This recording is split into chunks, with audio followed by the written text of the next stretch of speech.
No. Damn it. They like use old Warsaw Pact stuff and like art from the more negative side of World War II just because. You can do a little bit, but really, Bill, what we're looking for is stuff Americans give a shit about. I know that's why I wanted to fit one thing in there that only I give a shit about, and I Not, think not, not things that only we give a shit about. Because I think All right, all right, the fine. hangout has begun. hey, Hey, But that was a nice peek into the world of SB Nation, artwork, and what we give a shit about. I guess. I don't know. Welcome to the selection committee. Mystical could not make it, unfortunately. We could not work out last-minute dealings with him. Jason Kirk, are you there? Hey. Oh, okay. You were frozen a little bit. Now, there you are. Oh, wow, you do a really good job of it's freezing so yourself. cold here, I guess. Yeah. As always, joined by Jason Kirk, Spencer Hall, Bill Connolly. Bud Elliott was unavailable. I believe, is he proctoring an SAT? He is he's speaking at I believe it's an Orlando FSU booster club or something like that, which is probably the same thing. I would I'll tell imagine. I'll tell you exactly what he's doing. I'll tell you what he's doing. Please do. The Knowles. Talking about the Knowles. he is doing nothing but talking about those Knowles. We will get to those Knowles. But we are here to figure out our top four of the weekend. So we are a little bit leaner, a little bit more skeletal. But, Bill Connolly, who are your top four teams in college football that should be going to New Orleans and Los Angeles on January 1st? well, the should be is kind of key right now. Sure. You've got kind of two parallel lists going at this point, but I mean Mississippi State and Florida State are right there still until they lose. They are 1-2 in one order or the other. And then it really has gotten pretty messy. There are like 5 teams that have a decent case, and just based on whatever combination of eyeballs and resume and whatever else, I think I'm leaning. I guess I'm leaning Oregon and Alabama right now, but I want to squeeze TCU in there too somehow. Fair enough. Jason, who are your top four after Week 11? Let's see. Yeah, Mississippi State's the number one, even though they took a week off, played the FCS team. So Yep. it would be nice to be able to ding them for that, but there are no options. So maybe we say they're 1.1 or something. That'll really show them. FSU, yeah, they're still number two.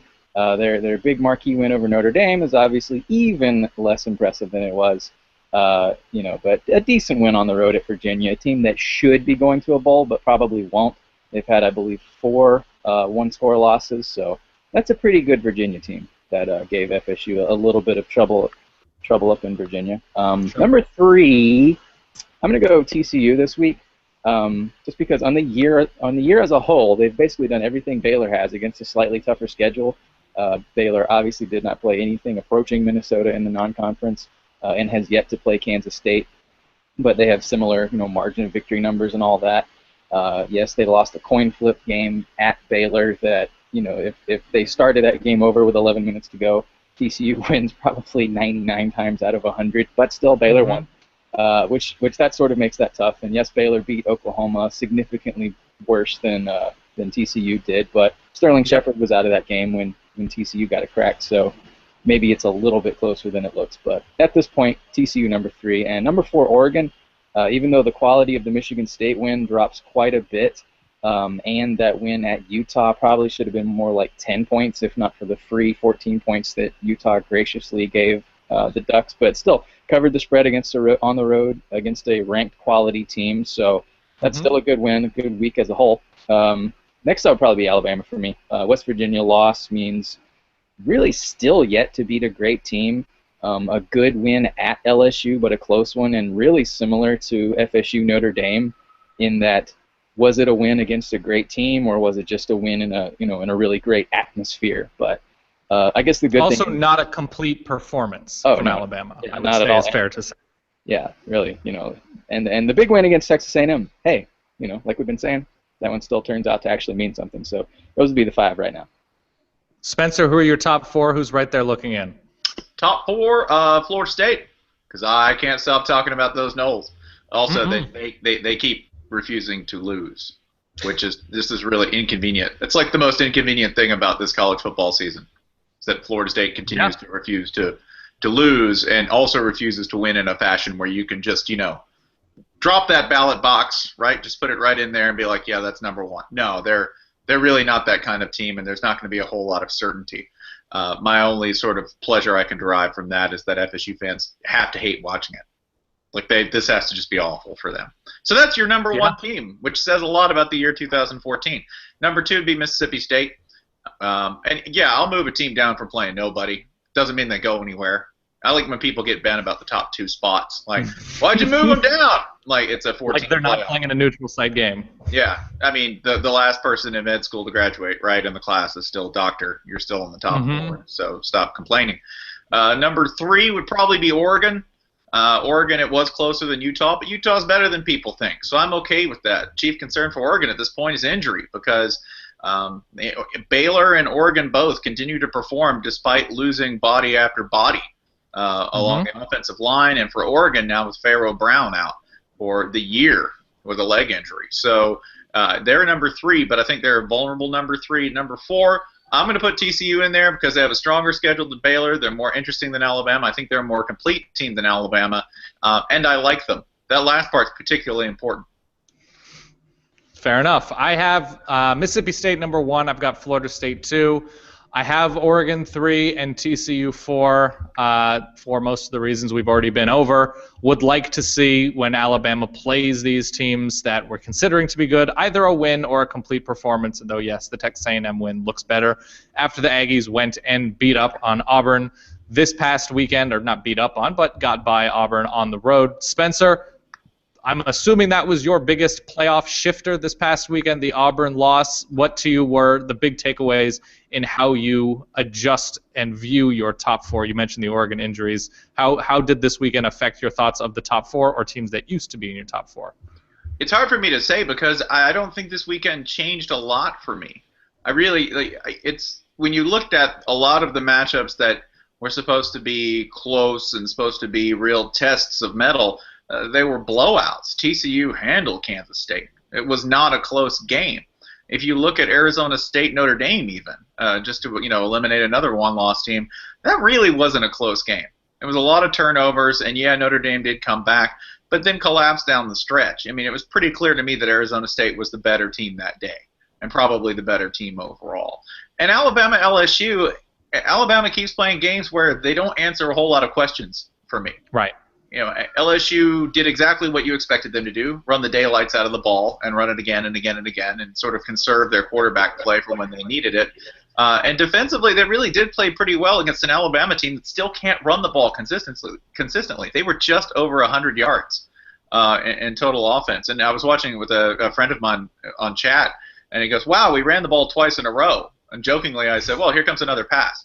And right. It was another pass. That's what Alabama is at this point. I think they're struggling with identity. They're still winning games, and they're still a really good football team. They just don't have the kind of cohesion that they've had in the past. Jason, what did this past weekend do for you? What did it tell you about the teams that are in or near your top four? Well, obviously Auburn going away. That's probably the most important thing just in terms of where we have teams ranked. But I think Baylor joining the conversation after we didn't really know what to make of Baylor. They ain't played nobody, to use the expression, and then they went and played somebody and they beat the hell out of somebody. So we kind of have to start talking about Baylor each week now until they lose, which that doesn't seem likely until week 12 at the Simmons. So welcome aboard, Baylor. It's nice to have Baylor around. Baylor's strong. Yeah, I'm happy to talk about Baylor. So that's a welcome addition. Talking about them Bears, Bill Connolly.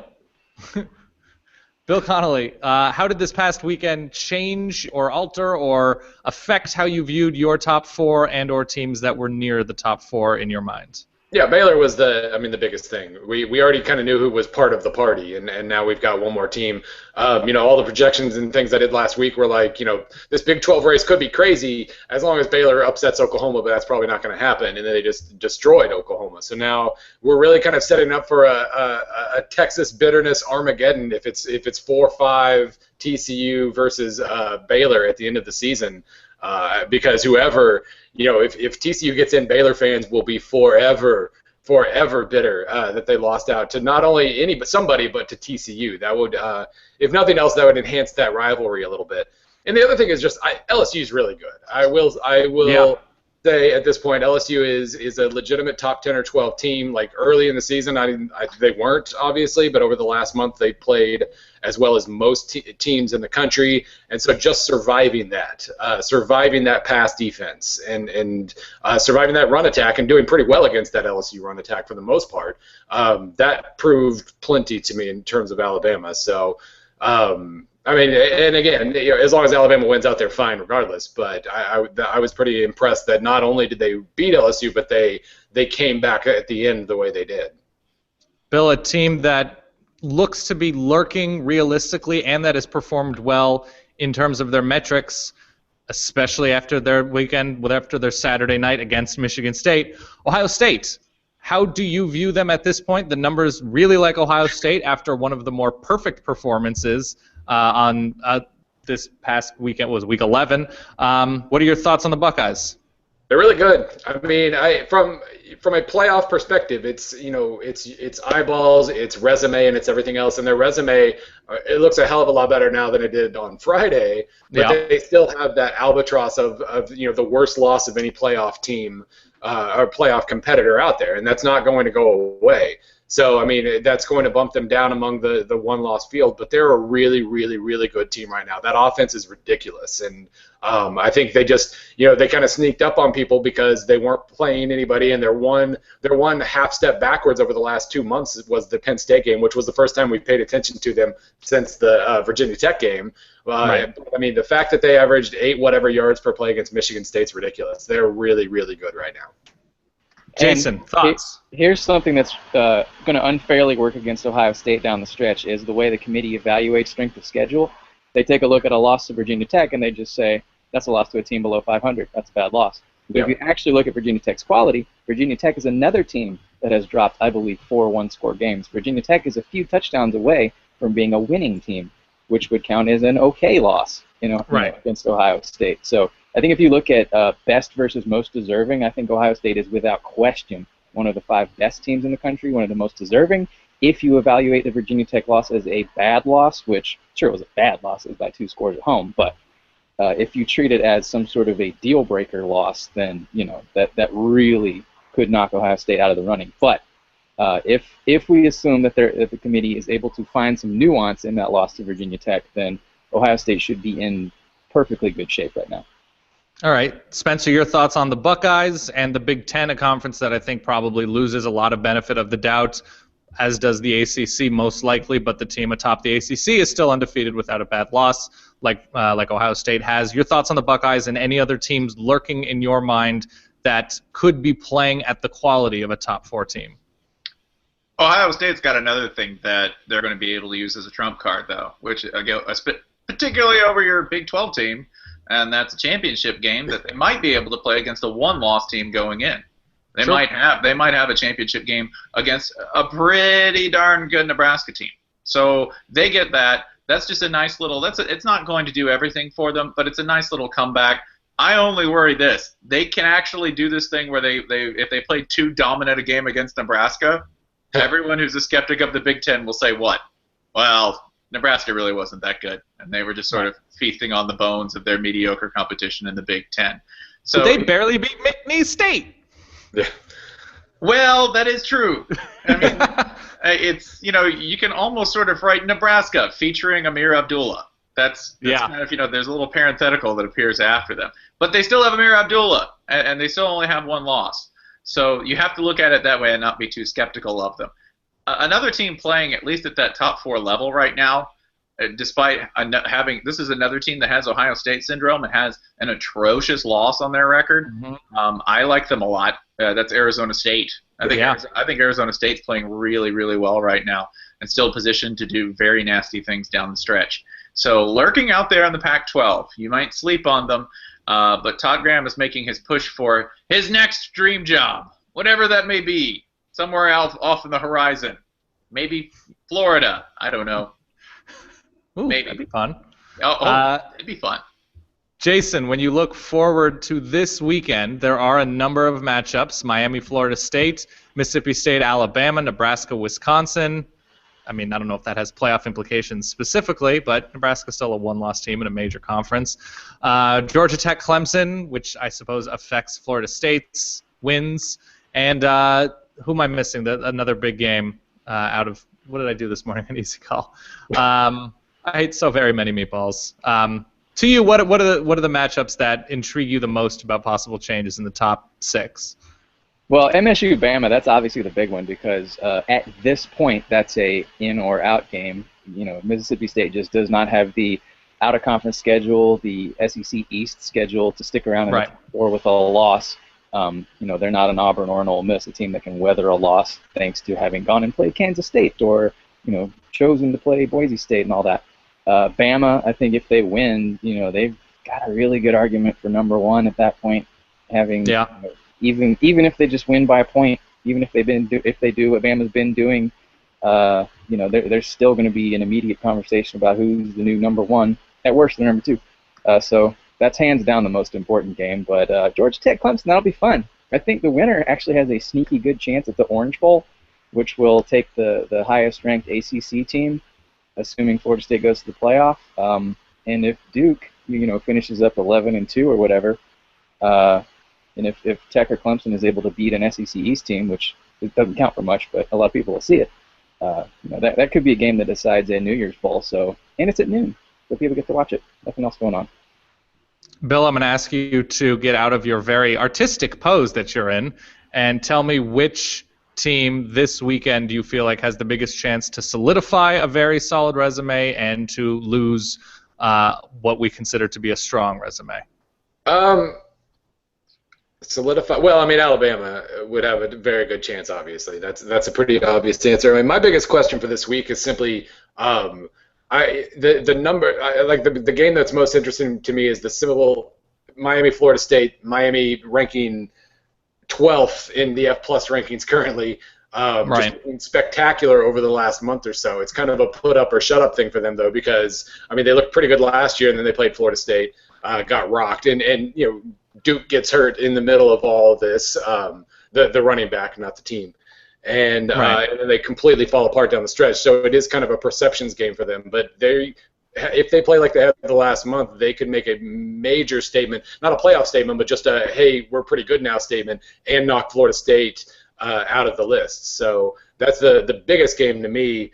I mean, other than that, Nebraska probably is the most interesting thing because, number 1, Wisconsin's playing really, really well right now. And number 2, they really do probably need to be 11-1 to help Ohio State out and or help themselves out by beating Ohio State. So that's a pretty, again, it looks a lot tougher than it did probably about 3 weeks ago, that's for sure.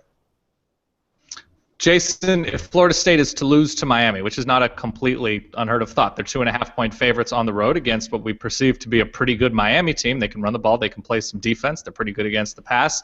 But if Florida State acquits itself well but still loses to said pretty good Miami team, are they done with the playoff? How far will they fall even if they win out and win the ACC, a not strong conference?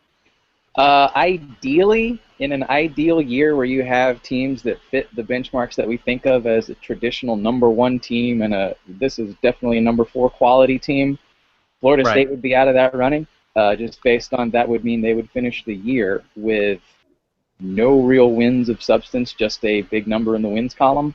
You know, I have a feeling that Miami will be ranked this week just based on I feel like the playoff committee has a good sense for the upcoming schedule and the overall interest in college football. Louisville just happened to be number 25 heading into the game against FSU, so let's go ahead and put Miami at number 25 this week. But that's neither here or there. I think if FSU loses, they should be out of the running for at least a while unless they end up winning the ACC going 12-1 and there's a bunch of chaos elsewhere. I just don't think they'd have the resume to withstand the loss to any ACC team for without several convincing wins to follow it up. Spencer, your thoughts on the upcoming weekend? What could be affected? The 5th game I was thinking of was Georgia-Auburn, the return of Todd Gurley. Where do you think the most movement comes from? Just going to Jason's comment there for a second, that number 25 or number 24 spot for the committee, it's like the Intercontinental Western Mountain Range title belt. that they'd slap on somebody who was a last-minute sub at a wrestling build, right? That's what this is. Like, oh, he's a ranked guy with 15 knockouts in the streets of Moscow, right? Like that's who we're talking about. What's his fighting style? It's a street style, man. Trust me, he's awesome. He's number 25. The games for me, we hit on Ohio State, Minnesota. We have not yet, no. Jerry, watch your ass, Buckeyes, because you're going to have to get the ball first. Because, and I wrote this in the acrostical this week, but Minnesota only does like 3 things well. But they do those 3 things really, really well. And they like to run the ball, keep you from having the ball, and throw play-action passes to a big tight end with 2 X's in his max. Right? Max Williams, who caught, I think, 5 balls this weekend, and 3 of them were touchdowns, and they were all on the same play. All on the same rollout play-action pass every time. You know what's coming, and you might not be able to stop it. So, and there is a tradition, if you go back far enough at least, of Minnesota sort of slyly ruining Ohio State's seasons, back when Minnesota was football capable, which they sort of are now. So yeah. I would watch that. And then the rest of it, there's really not a whole lot of potential for movement. You have a lot of individual schedule, like strength of schedules. I feel really bad for Florida State, by the way, like talking about how strength of schedule can work out for you who can't. Because they're 2 out-of-conference games, or the 3 out-of-conference games. One against Notre Dame, who everybody just kind of poo-poos because they're like, overrated before they even see the team. Oklahoma State, who didn't pan out this year, they scheduled a game against them, went and won it, and it turns out Oklahoma State isn't very good. And they always have Florida, and Florida's usually pretty good. And this year, Florida's not that great, a mediocre Florida team. So improving, though, beat Vanderbilt this weekend. Look at that. Putting a slam on them doors. That's actually an accomplishment. I'm not being sarcastic at all. They won a game. Oh. Yeah. Hey. That happened. Congrats. I know. We asked this question and talked about this answer a while last season. Bill, who are the 2 teams that you would most like to, just for entertainment's sake, sitting on your couch, must-see TV, who are the 2 teams that you want to see the most on January 11th, 12th, whenever the national championship game is? It's going to be Oregon, Alabama till it happens. And Okay. second is going to be Baylor, Alabama till it happens. So, at some point, the odds would say we're going to see them play, and that's just a fascination for me. So that's always going to be my answer. But you got a really fun mix of teams that like different styles of teams with just traditional helmets versus non-traditional. You've got a lot of really interesting matchups here that I really like. Hey, Bill. Jason, Sorry, I have a question for Bill. Okay. please. Do you think Oklahoma's DBs will play, or do you think Alabama's DBs will play 8 yards off of Baylor's wide receivers like Oklahoma did? I'm going to guess they would not. Okay. That might actually be a game, because I don't know what sort of insult would do that. I mean, if I'm a defensive coordinator, I'm terrified of Baylor's because all they have is speed, and I would be terrified, and I'd be telling them to play 20 yards off. But Alabama is probably smarter than I am in that regard, so they probably would not. Yeah, it seems watching Baylor and looking at Baylor games, Baylor box scores. One week it's like, oh, Corey Coleman had 230 yards receiving. Like, oh, Katie Cannon had 193 yards receiving. Oh, Shock Linwood ran for 186 yards. Whereas the other teams are just sort of like, yeah, this one guy does great things every game. Mari Cooper does great things every game. Rashad Green, great things every game. Baylor's scary in that, like, somebody's getting open. That's just going to happen.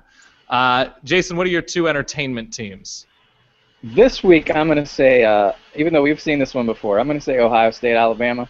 I think Oregon is just getting too banged up to really cruise into the playoff and, give anybody really much of a game. I think they deserve to be there, but I don't see it going very well for them this year, which is a shame because this is kind of the team Oregon's been building toward for years and years.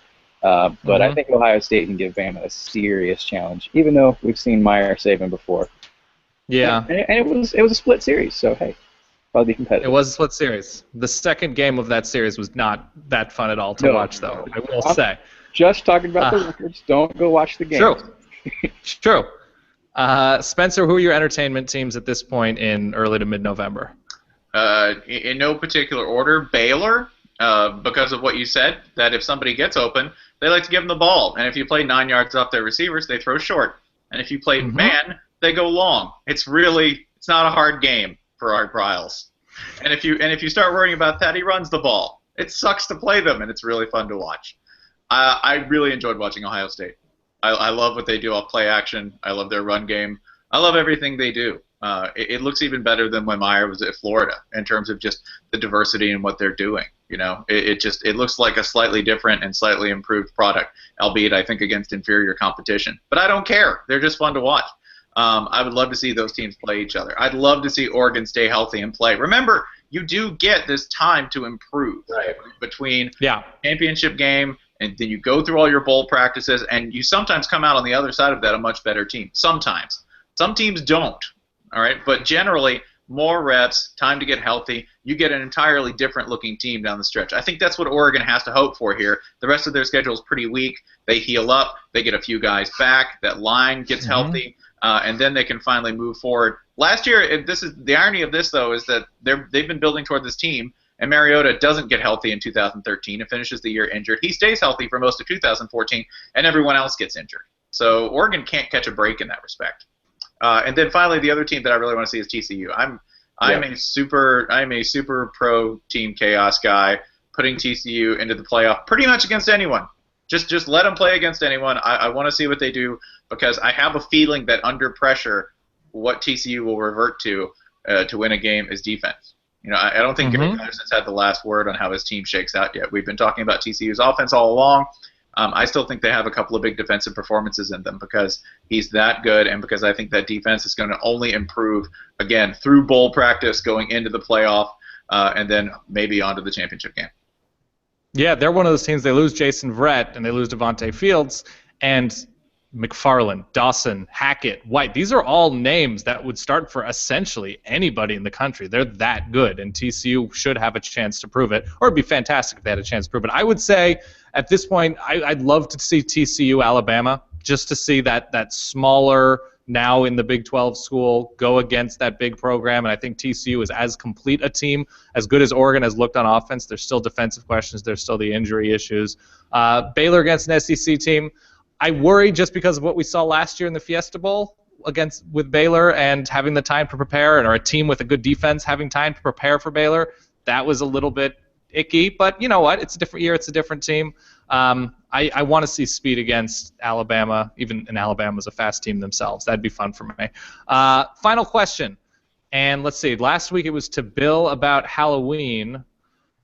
All right, Jason, walk me through your prom night. Let's see here. I wasn't very into it, which that probably doesn't surprise anyone. I didn't put a whole lot of, I'm going to have the perfect suit and all that. Right. I just kind of showed up. I think I had a hat on, and someone had to tell me to take my hat off. What kind of hat? Just a ball cap, I believe. Okay. You wore a ball cap to prom? Not to prom, but to go pick up my date. He said.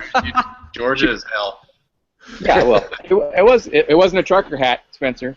Give me some credit here. Was it a Braves hat? I couldn't tell you. It did not have a fishhook in it, sir. I've been raised. I've been to church. Give me some credit for crying out loud. But yeah, my date had to tell me to go ahead and get myself up to prom code first. Prom code. Prom. I don't think I brought her flowers or anything like that. I was just a terrible person in high school. I was a nice guy, but just didn't know how to do anything right. We went to prom. Was this a high school girlfriend or just a date you asked out? This was just a girl. A friend, we'll say. That's what a friend. Sure. So not a romantic. No, it was just a friend thing. So. All right. That was it. I mean, let's see. Trying to think of anything memorable. Was it at prom? Did anything happen at prom? No. Just there's music and dancing. Did you go to Waffle House? I don't think it was my choice. We did sort of the group thing, and I can't remember if we ended up there or not. But we did do somewhere like, haha, let's go after prom here. It might have been like Dairy Queen or Chick-fil-A or something. I don't recall what it was, but it was definitely of the same genre as the post-prom Waffle House. I need the song. What was the official song of prom? Let's see. Our graduation song was Green Day. You can't blame me for that. Prom song would have been, actually might rhyme, might have been the thong song. I That might have been right after you graduated, but if not, it was the spiritual predecessor to the thong song. So rum shaker. Okay, gotcha. Yep. Yeah. Something of that. Fantastic. All right. Well, this has been the Selection Committee. Thank you very much for watching. Be sure to follow all things SB Nation on Twitter, SBNation.com. It's a website with things. SB Nation Live every Saturday. We have all sorts of fun things that are happening live. Everybody should check those out. Bill Connolly, Spencer Hall, Jason Kirk. Bud will hopefully be back next week to talk all about his oratory skills. Thank you for watching.